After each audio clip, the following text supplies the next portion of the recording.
I took the job at Elm Ridge Residential Tower because I needed something that would let me finish my degree during the day. Night security in a residential building sounded like the easiest gig in the world. Sit behind a desk, watch cameras, let in the occasional late-night food delivery, and call the super if a pipe burst. That was the pitch, anyway. The building was 14 floors. Built in the late 70s, renovated once in 2004 and once again around 2016, but only the lobby and the first 2 floors got the second renovation. Everything above the 4th floor still had that particular institutional carpet, the kind with tiny geometric patterns designed to hide stains.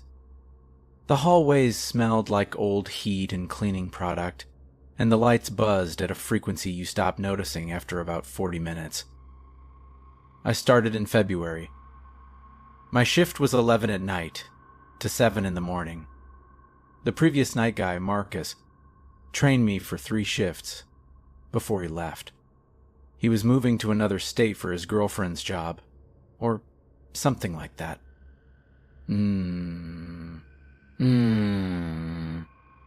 Or... .A. One, he seemed normal enough. Patient. Showed me how to work the camera system, which was ancient. A 16-channel DVR that recorded at about 4 frames per second. Half the cameras had a yellow tint from age. Well... Pappened. Majauler sack, my owl, my. We away... A few had dead pixels that looked like permanent smudges. Marcus told me the building was... quiet. Mostly older tenants. A few younger people on the lower floors who kept odd hours, but nobody caused problems.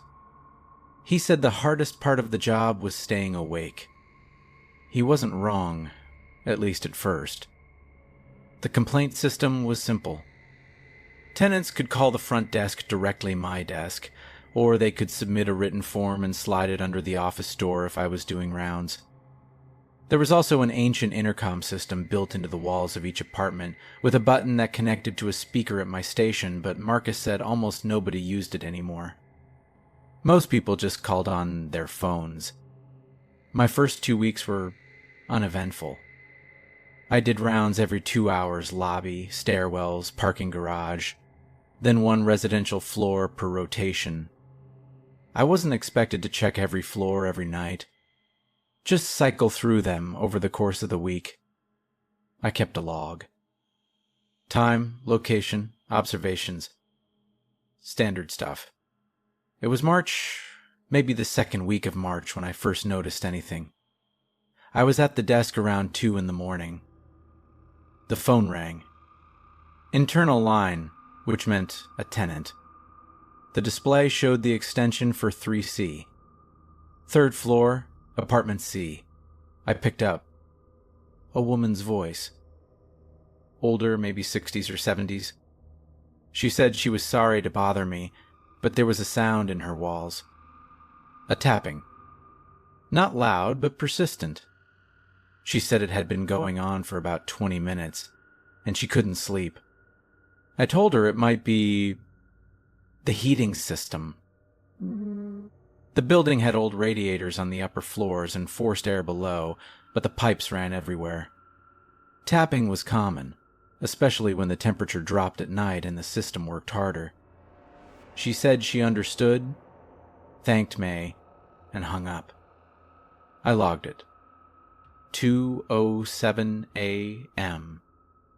3C. Complaint.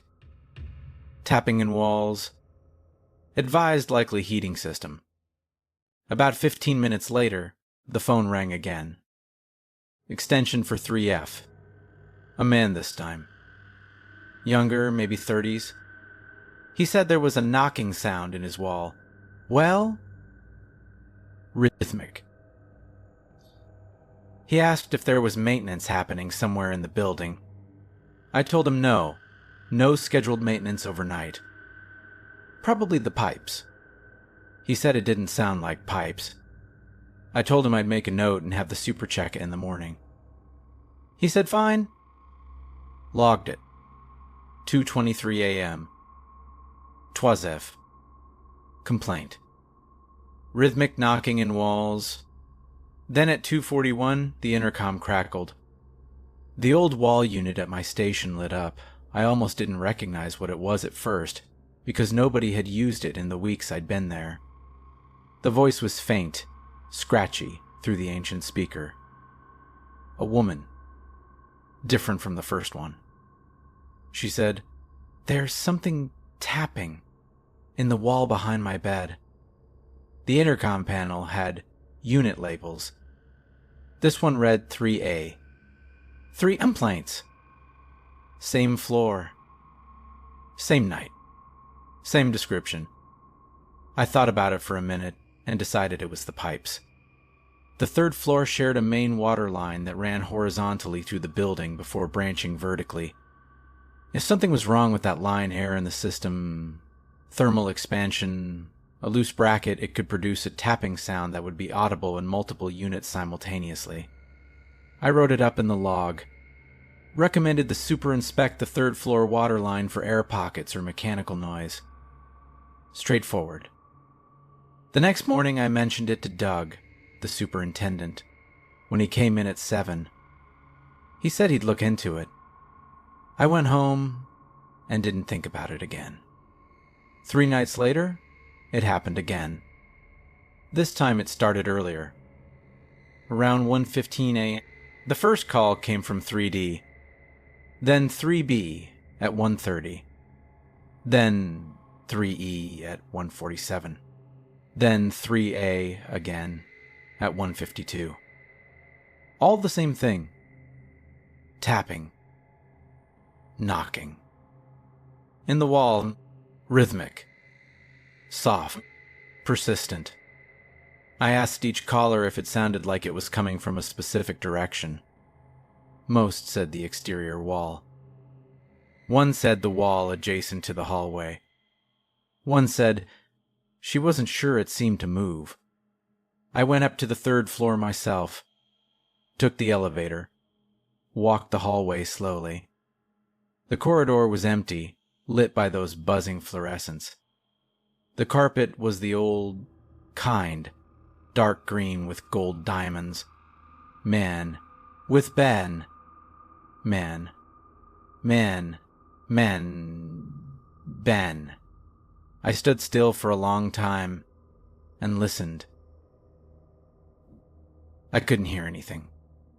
The building was silent except for the hum of the lights and the faint whisper of air through the vents. I put my ear against the wall near 3D. Nothing. Tried near 3A. Nothing. Walked the entire length of the hallway. Bra.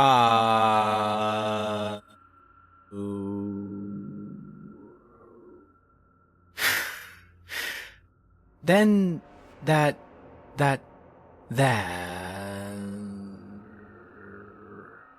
Damn. Nothing. I went back to my desk and told the next caller 3F again that I'd checked the floor and couldn't hear anything from the hallway. He said it was still happening inside his apartment. He sounded more annoyed than scared. I told him I'd escalate it to maintenance. The next day, I left another note for Doug. I once summited backhand 9 shade. I something houses are beated today with this was that comma with way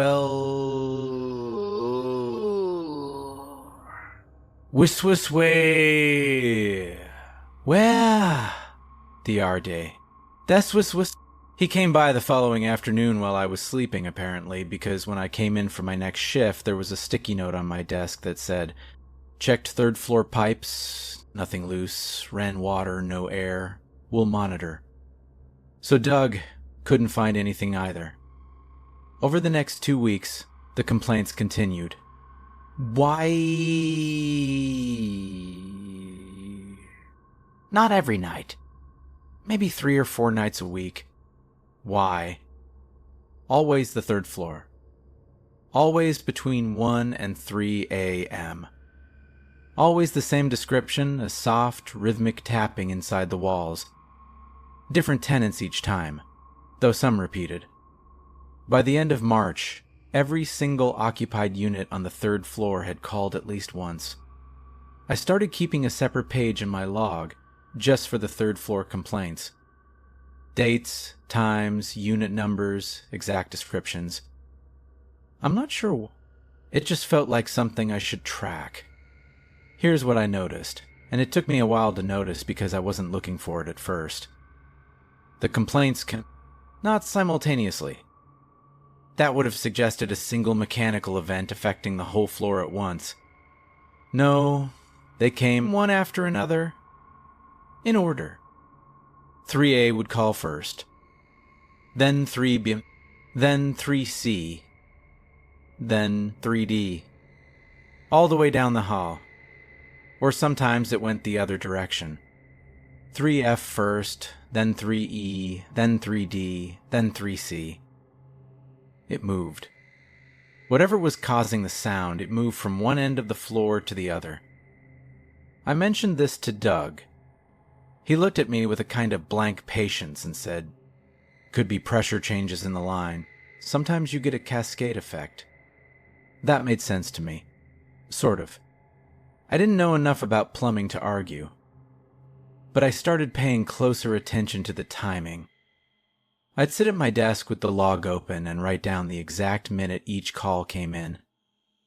The intervals were consistent. 8 to 12 minutes between each complaint. 1 Aye! Which meant whatever was making the sound spent 8 to 12 minutes at each apartment before moving to the next one.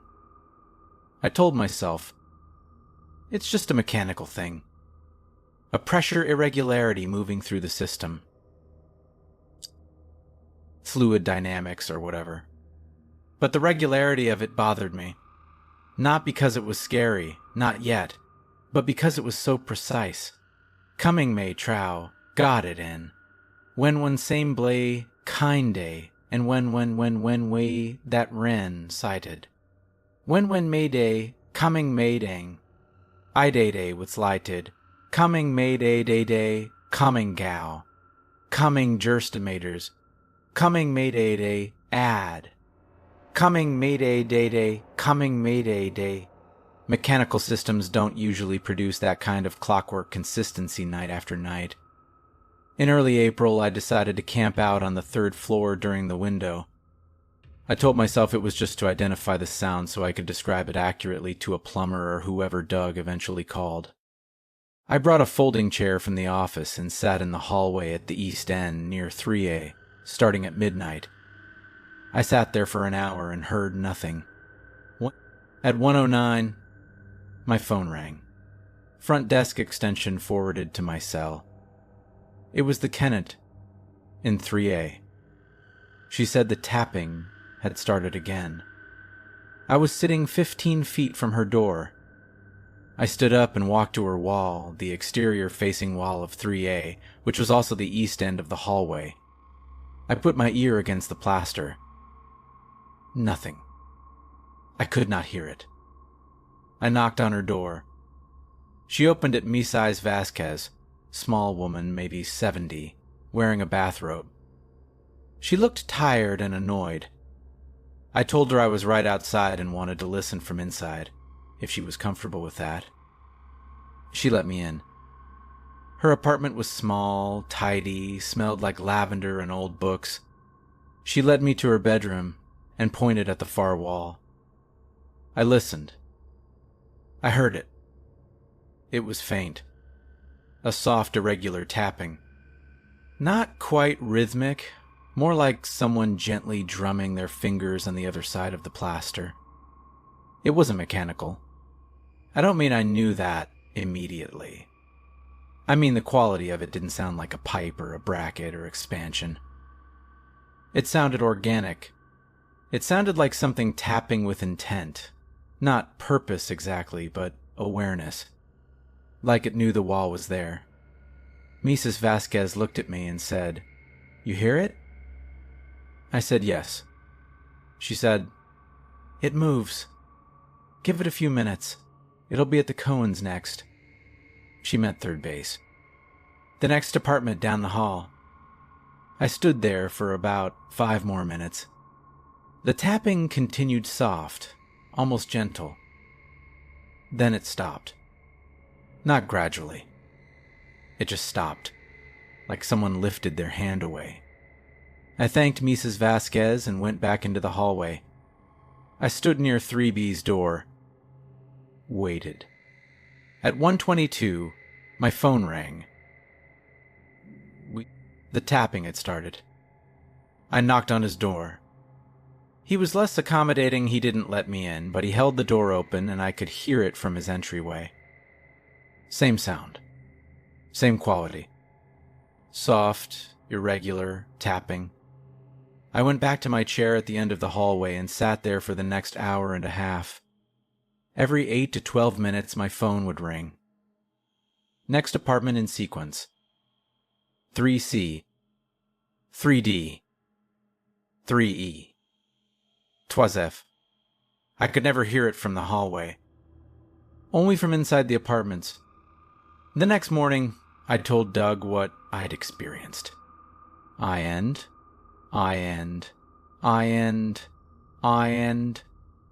die. I didn't editorialize. I just said, "There's a sound inside the walls that's audible from within the units but not from the corridor, and it moves sequentially from east to west." He looked at me for a while and then said, "I'll call a contractor." The contractor came 3 days later. I wasn't there, it was during the day, but Doug left me a note. Contractor inspected third-floor walls. No evidence of pest activity, no unusual pipe conditions, recommended monitoring. Recommended monitoring. That's what everyone recommended. No one could find a cause, so the answer was to keep watching. I kept my separate lum. Through April, the pattern continued. The tapping came 3 to 4 nights per week.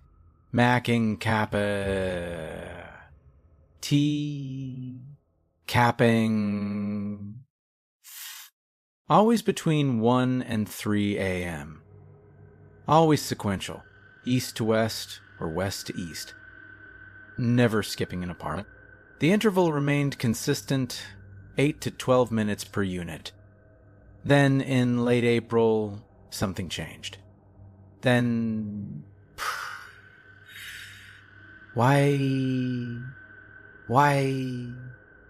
Common. I remember because the building was especially quiet on Tuesdays, something about the tenant demographics.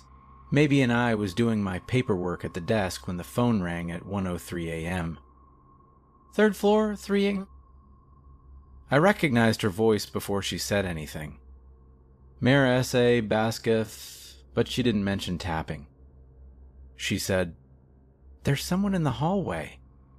I pulled up the camera for the 3rd floor. The feed was grainy, yellow-tinted, 4 frames per second.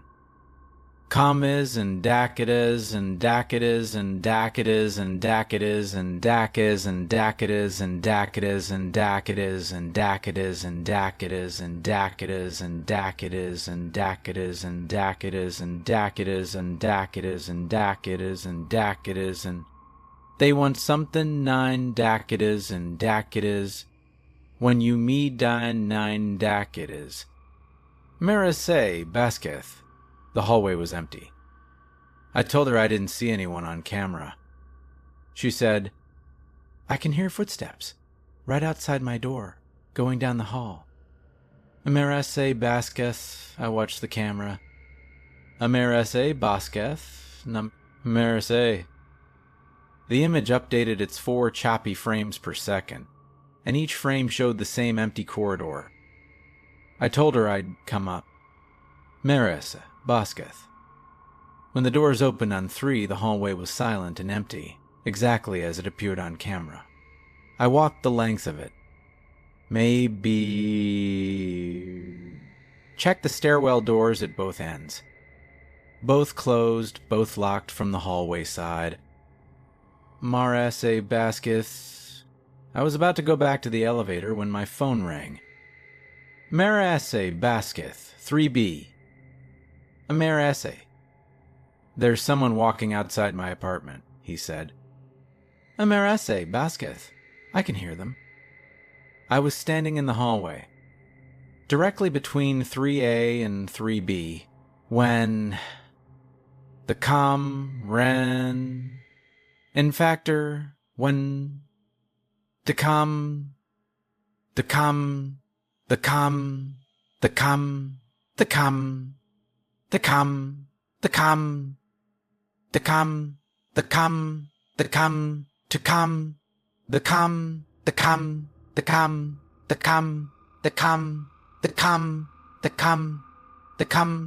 Amarasa. Bosketh. There was nobody walking anyway. I was the only person on the floor. I told him I was in the hallway right now, and there was no one else here. He paused and then said, I can hear it right now, right outside my door. I was 3 feet from his door. Marase, Bosketh, I wasn't making a sound. I asked him what it sounded like. All night. While Al pressed. I asked him what it sounded like. Asked him what it's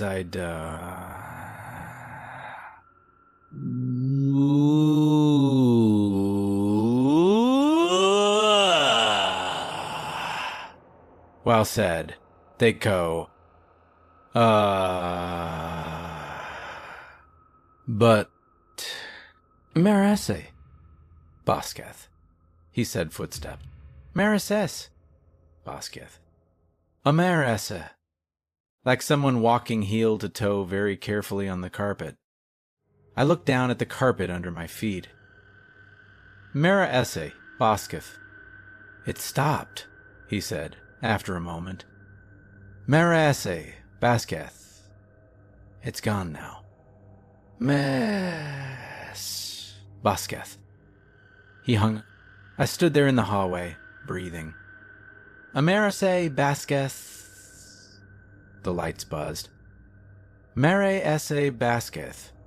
The air vent went. Mare esse Basketh. Then at 124, apartment 3C called, and called. Amarase Basketh. Maris's Basketh. Footsteps in the hall. Slow, deliberate, right outside their door. I was still on the floor. Still standing in the middle of the corridor. Marase. Bosketh. Still alone. Marase Basketh. 3D at 135. 135.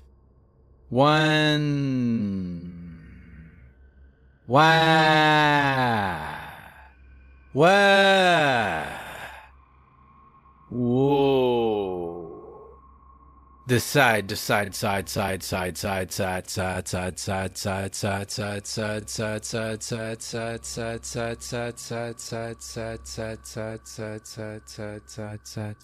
Three E at 143, MacDamau, Frythery. I4, MacDamano and D. All nigh, the Wen Na, MacDamano and D. Passags. 3F at 151. Each one reported footsteps outside their door in sequence, east to west, at the same intervals as the tapping had been. But there was no one in the hallway. There was only me, and I was standing still. I went back to my desk after 3F's call. There was something else Koayats, Winsedges and 10 UTPs and Monon Sensats, Winsedges and 2 Zats. There's 10 UT2R back to status and 10 UT2 Zats. There's sedges and sedges and sedges and sense outs and sedgers and sedgers inside. One sedges and monots, new teas and sedgers and sedges and... I sat down and I looked at the camera feed for the 3rd floor, and I watched it for a long time. The empty hallway stared back at me through its 16-year-old lens. refreshing 4 times per second, showing me nothing. Maris A. Bosketh, I wrote in my log. Third-floor complaints have changed character. Previous, tapping in walls, current, footsteps in hallway, same sequential pattern, same timing, no visible source. I stared at what I'd written for a while, then added, Maris A. Bosketh, recommend further investigation. I don't know who I was recommending it to. Maris A. Bosketh. Doug wasn't going to investigate. Maris A. Bosketh. The tenants were frustrated, but not panicked. And I don't know what I was. Maris A. Bosketh. Uncomfortable. Maris A. Bosketh. That's the word I'd use. Maris A. Bosketh. Not frightened, Maris A. Bosketh. Just deeply, persistently uncomfortable. Like there was a logic to what was happening that I could almost see, but not quite. Like I was watching a pattern complete itself and I didn't know what it was building toward. Maris A. Bosketh. May came. The footsteps continued on the same schedule as the tapping had 3 to 4 nights per week. Always in that 1 to 3 window. Always sequential. I stopped going up to the 3rd floor during the events because there was nothing to find. I just logged the calls when they came in and said the same thing each time. I'll note it. Maintenance is aware. The tenants started to get different. Maris A. Bosketh. Not hostile, not exactly. But the ones who'd been calling for weeks now had a weariness in their voices. Mrs. Vasquez stopped calling altogether for a while. Mr. Cohen's calls became shorter. He'd just say, "It's happening again," and hang up. The tenant in 3E, a younger woman named Daria, started calling and then not saying anything for the first few seconds. She'd just breathe and then say, "You hear anything on the camera?" And I'd say no, and she'd say okay and hang up. Around mid-May, I started noticing something in the log that I hadn't caught before. I'd been so focused on the 3rd floor that I almost missed it. The complaints had started spreading to the 2nd floor. Maris A. Bosketh, it wasn't sudden. It was gradual enough that I initially wrote them off as unrelated. A tenant in 2D called about a humming in her walls. 2AA reported a vibration he could feel through his mattress. 2E said there was a sound like breathing coming from behind his bathroom mirror. Moss Drive. Deaf. But when I went back through the log and laid it all out, the timing was wrong. Ola was wrong. Was wrong in the common. Was wrong with. Was wrong was. Was wrong with. Was rise. Was rise. The 2nd floor complaints never came on the same nights as the 3rd floor ones. Tide. Night. Mastering. Night. Maris A. Bosketh. They alternated. Maris A. Bosketh. 3rd floor one night. Maris A. Bosketh. 2nd floor the next. Maris A. Bosketh. Never both. And the 2nd floor complaints were sequential too. Maris A. Bosketh, same pattern. East to west or west to east. Maris A. Bosketh, same intervals. Maris A. On the 3rd floor, it had started as tapping and become footsteps. On the 2nd floor, it was something else humming, vibration, what one tenant called a pressure in my ears. Maris' Bosketh, different quality, same strong. I couldn't explain that with pipes. Maris A. Bosketh, I told Doug. He said the building was old and old buildings made sounds. He said if I wanted, he could put in a request to the management company for a full acoustic survey, but those took months to schedule and cost a fortune. That's in 10-7 out to Tammy Sen. But they... Why?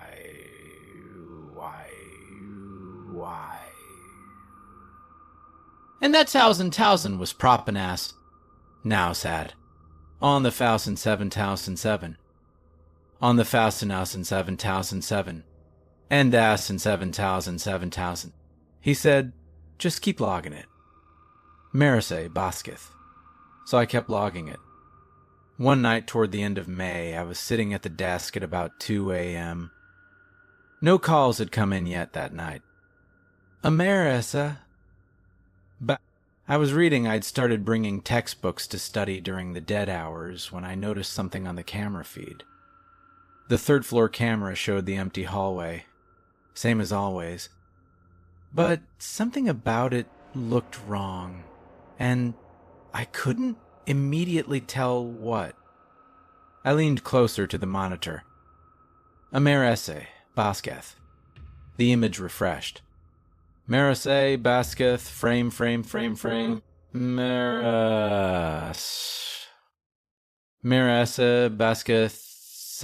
Marise Basketh, same walls. Same buzzing fluorescent lights casting that flat, even glow over everything. Then I realized what was wrong. This is nighted naste. Then I realized what was wrong. Then set act as perdizen side is die days.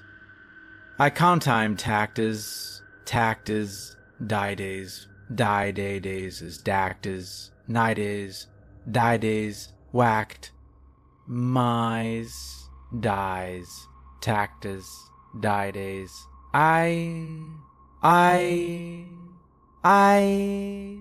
One of the lights was off.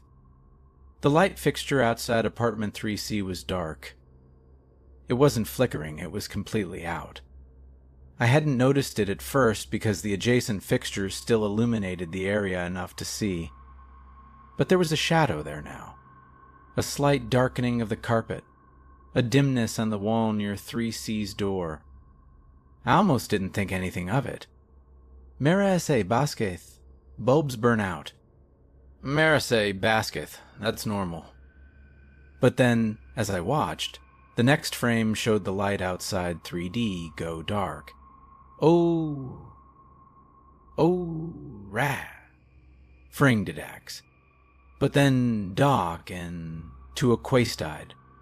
Oh, tacit and as I'd that one side and said twed tene. De this is Ida Marise.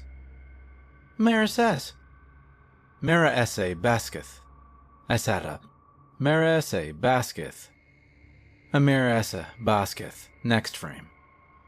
Marise Basketh.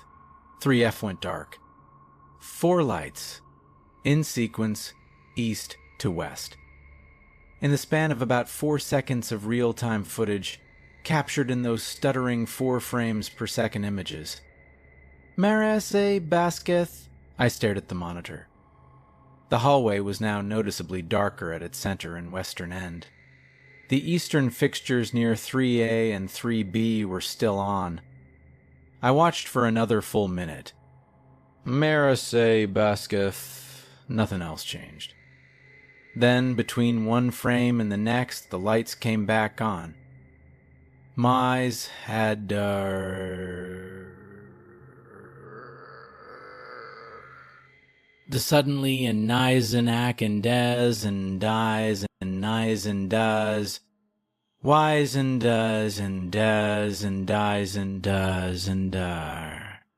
Tang Bay Kai Ka Marise Basketh. All of them. Marise Basketh. Simultaneously. Marise Basketh. Full brightness. The hallway looked exactly as it had before. Marise Basketh. I checked the recording.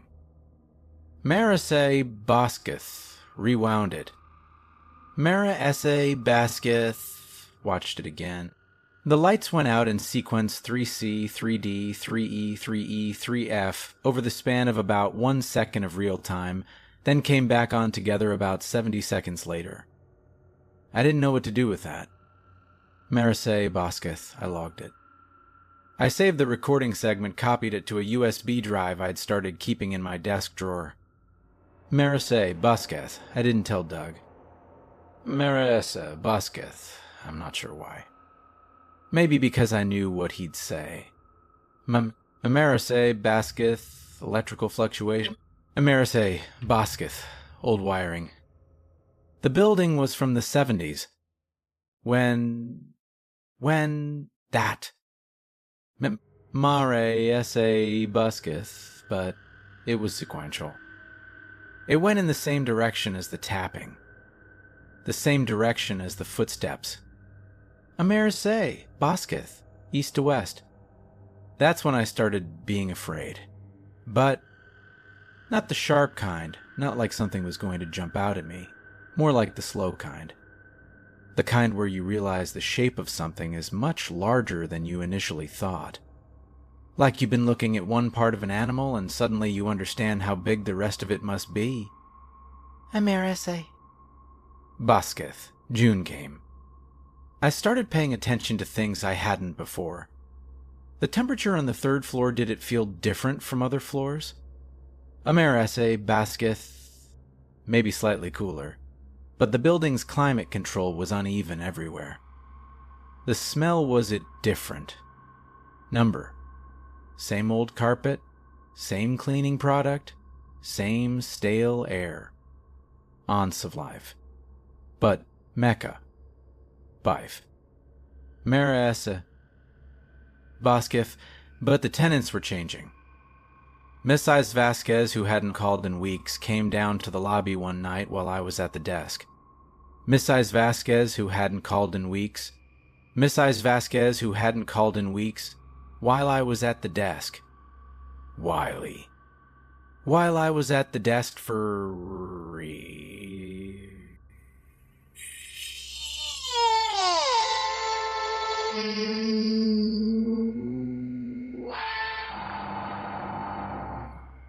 While I was at the desk. It was about 3 a.m. She was wearing her bathrobe and slippers, and she looked small. Marisse Busqueth, smaller than before. She stood at my desk and didn't say anything for a moment. Marisse Busqueth, you okay? Marisse Busqueth. She said, I don't sleep on that side of the apartment anymore. Marisse Busqueth. I asked what she meant. The bedroom wall, the one where the tapping was. I moved my bed to the living room. I sleep on the couch now. Marisse Busqueth. It's not the sound. The sound stopped. It's that the wall feels different. I asked her what she meant by... different. She looked at me and her face did something complicated. Like she was trying to find words for a sensation that didn't have them. Finally, she said, it feels like it's listening. Marisse Busqueth. I wrote it down. I didn't know what else to do. Over the next week, I started hearing from other third-floor tenants not complaints about sounds anymore, but about other things. Mr. Cohen said his apartment felt too quiet. Daria from 3E said she kept waking up at exactly 1:15 a.m. regardless of when she went to sleep, and that the first thing she was aware of each time was the wall beside her bed. Not a sound from it, just an awareness of it. Like it was the first thing her unconscious mind oriented toward upon waking. My sacked... I had... These weren't things I could log as maintenance complaints. There was no form for... my wall feels like it's listening. There was no checkbox for I wake up and the first thing I'm aware of is the wall. Marisse Busqueth, but they told me anyway. Late at night in hushed voices on the phone or in the lobby.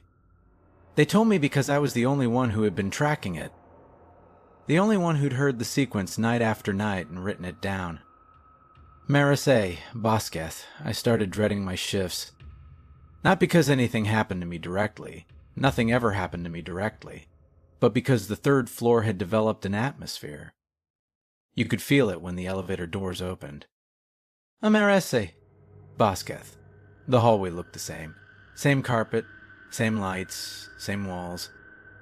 But there was a quality to the silence there that was different from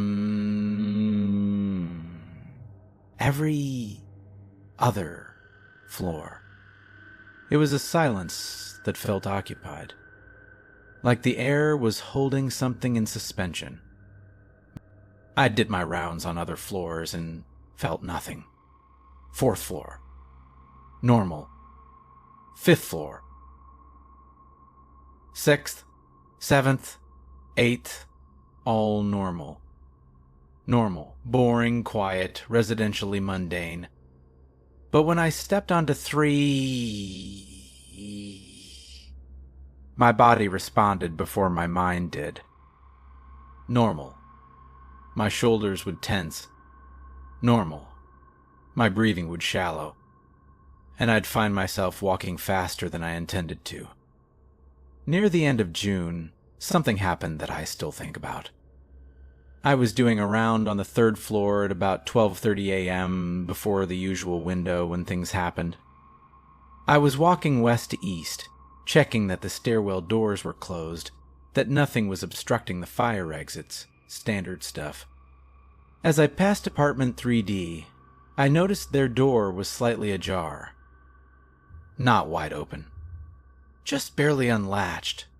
Maybe a 1/4 inch of dark space between the door and the frame. Normal. I stopped. Building policy was to knock and alert the tenant if their door was found unsecured.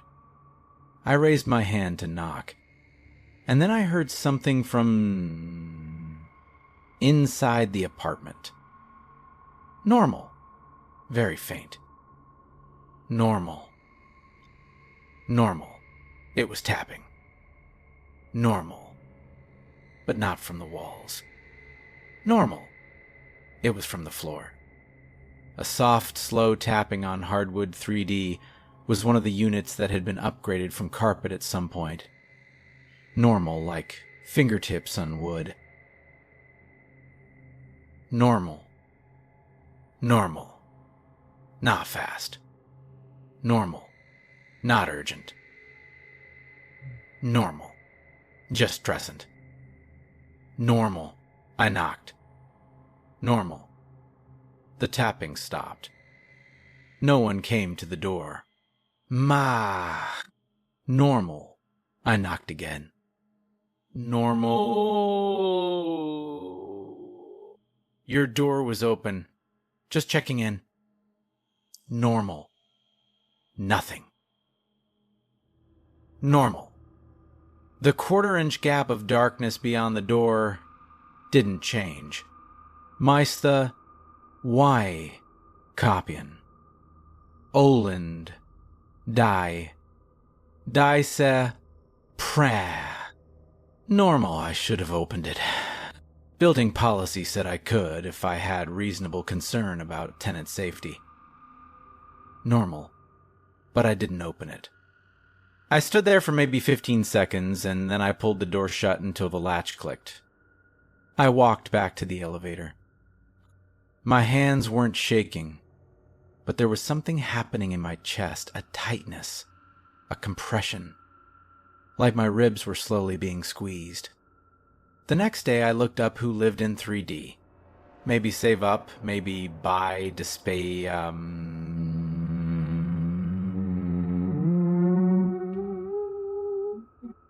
5. When pasting, maybe by the Itain, Despain, castings, analms, analman, sound, mal, then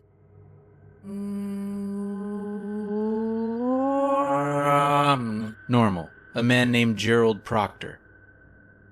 Normal. 64. Normal. Normal.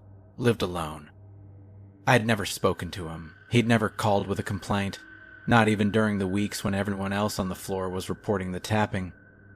I realized with a kind of cold surprise that in 4 months of logging sequential complaints from every unit on the 3rd floor, 3D had never called.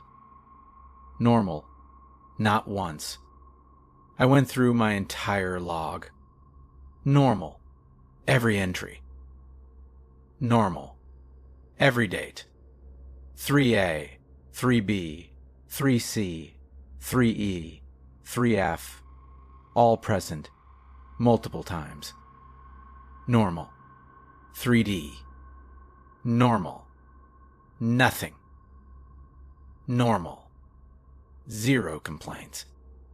But the sequence had always included 3D's position.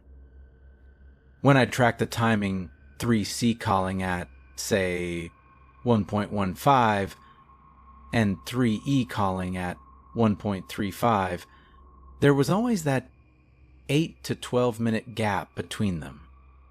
The gap where 3D would have been. Something had been visiting 3D in that window. Normal. For months. And Gerald Proctor had never said a word about it. I thought about knocking on his door during a normal hour. About normal. Introducing myself. Asking if he'd been experiencing anything unusual. Normal. Something about the memory of that door ajar, that quarter-inch of darkness, and the sound of tapping on his floor made me not want to stand in front of that apartment again. July was when I started sleeping badly. Not because of nightmares. I didn't have nightmares. It was more than I would lie in my own apartment during the day and find myself listening to my walls. Normal. My building was across town. Different structure, different pipes, different everything. There was no reason for me to be listening. Bad. Now. Bad. Well.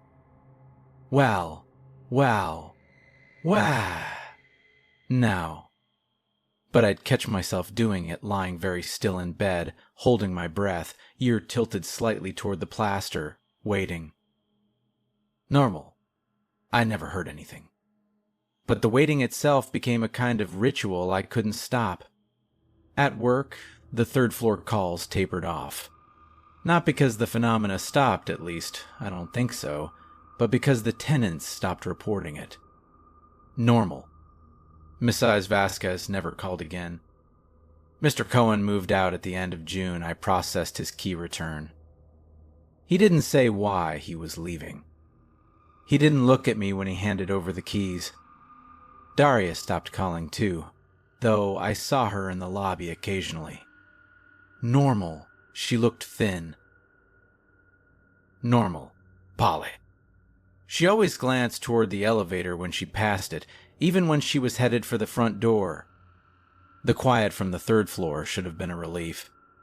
Normal. Instead, it felt worse. Like whatever had been announcing itself had stopped needing to. Normal. I still did my rounds. Normal. I still walked that hallway. And every time I did, I felt the same thing that occupied silence. That sense of something present in the walls. Normal. Not active. Not tapping or knocking or walking. Normal. Junk.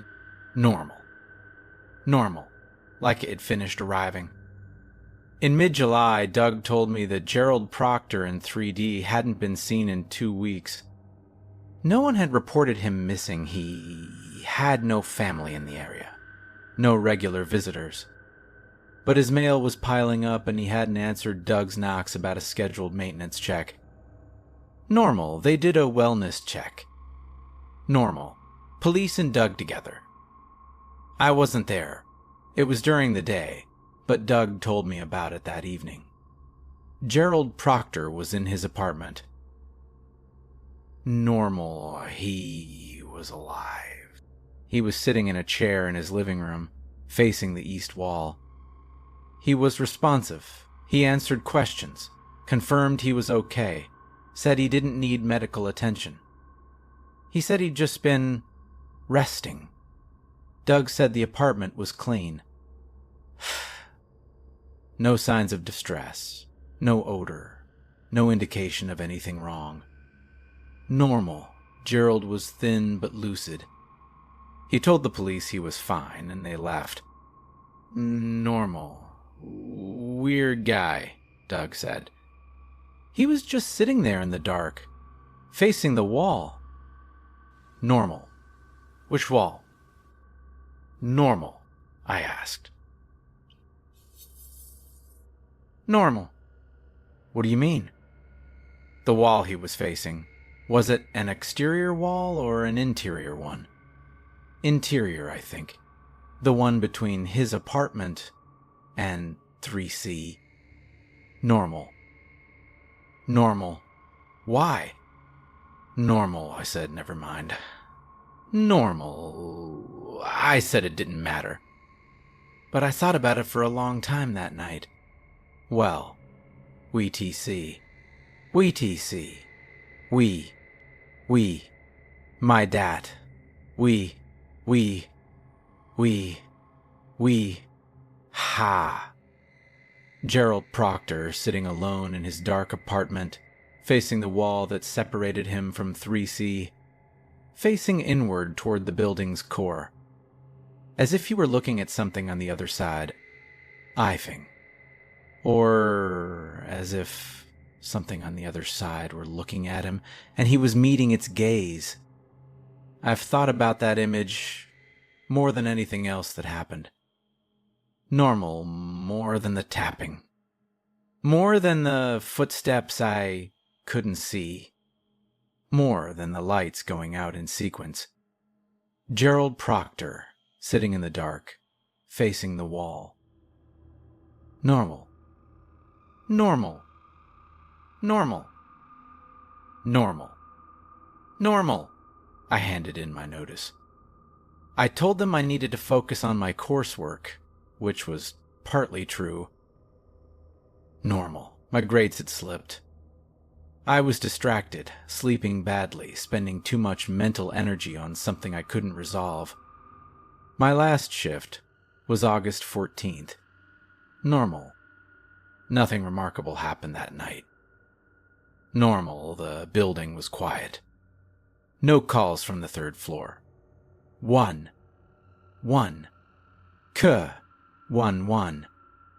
No calls from the second floor either, though I realized, going back through my logs one final time, that the second floor complaints had stopped around the same time as the third floors. Normal. Same transition. Active reports, then tapering, then silence. I did one last round that night. Normal. Took the elevator to 3. Walked the hallway east to west. Normal. Same carpet. Normal. Same lights. Normal. Same buzzing fluorescence. But when I reached the midpoint of the hallway, roughly between 3C and 3DE, I stopped. Normal. I don't know why. Normal. Something made me stop. I stood there in the hallway at 2 a.m., and I listened. And for the first time, I heard it from the hallway. Normal. It wasn't tapping. Normal. It was something else. Something I don't have a good word for. The closest I can come is Guy. Gow. Normal. Acetylene. Like the building itself was shifting its weight. Like the walls on either side of me were exhaling very slowly after holding a long breath. Normal, it lasted maybe 3 seconds. Normal, then it was gone. I left the building and never went back for my final paycheck. They mailed it to me. It's been almost a year now. Normal, I still live across town. I still listen to my walls sometimes, even though I know there's nothing there. But here's the thing that I keep coming back to. One.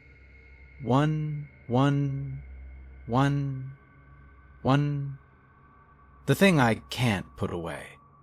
Maybe you... I die tan. Factor. Bacter Taffa. Factor tan... Bah. Taka. When he... Tack. Then suddenly I can't put away. Allah. In my last few weeks at Elmridge, after the complaints stopped, I started looking at the building differently. Thinking about it as a structure, not an address, but a physical object. Normal, 14 floors. Normal, concrete and steel. Pipes and wires running through it. Like a system. Normal, like a circulatory system. And the hallways on each floor arranged identically, east to west. A, B, C, D, E, F. The same sequence. Normal. On every floor.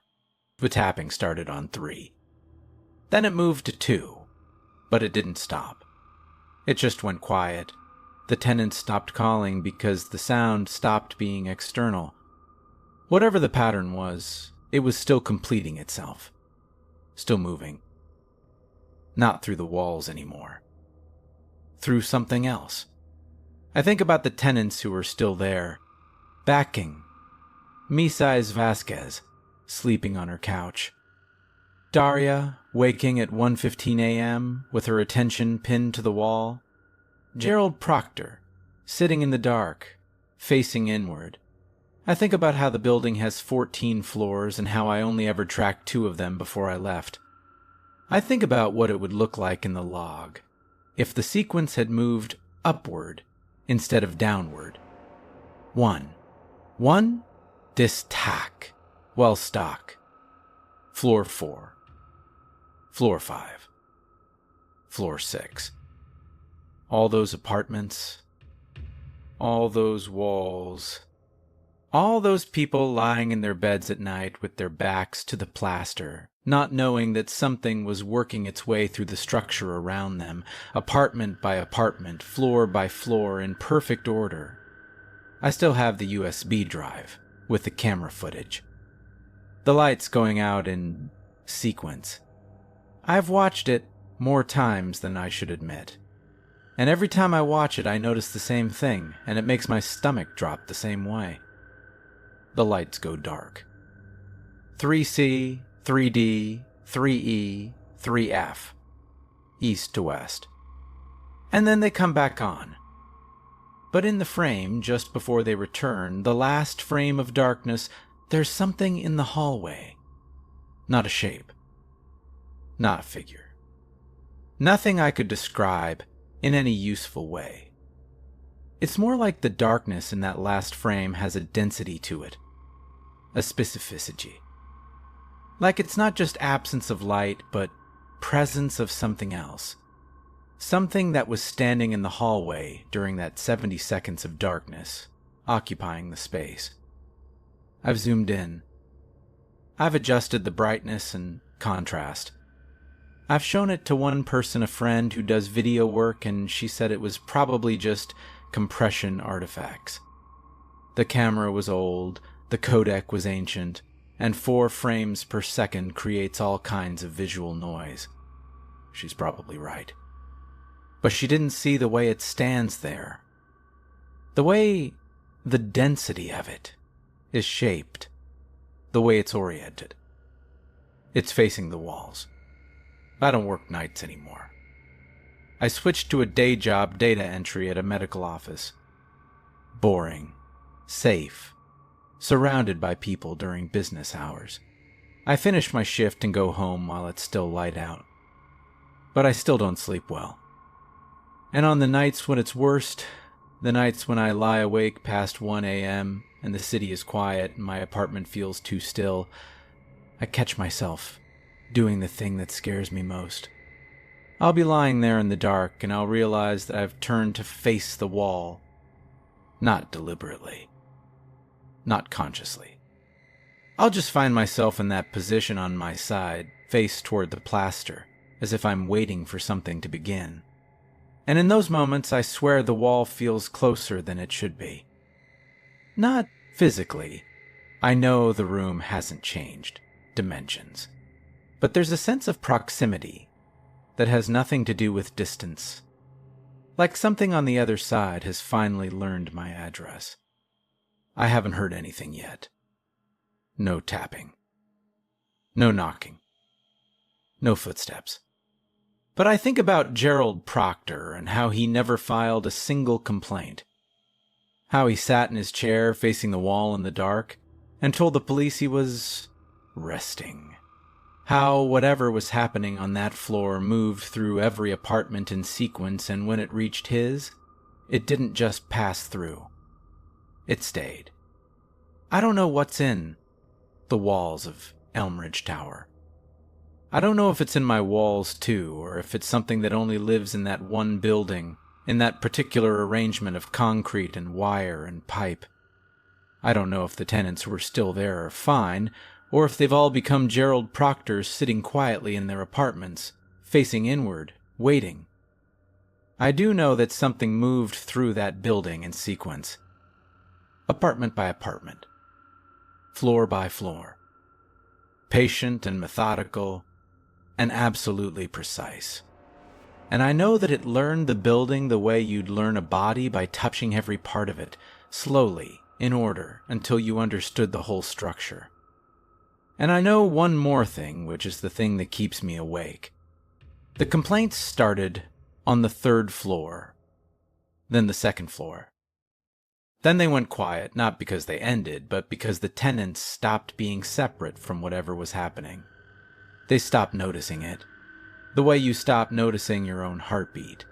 It didn't go down from 3 to 2 because it was leaving. It went down because it was going to the ground. Because the ground floor is where the foundation is. Where the building meets the earth. Where the roots are. And you don't start at the roots. You end there. I moved last month.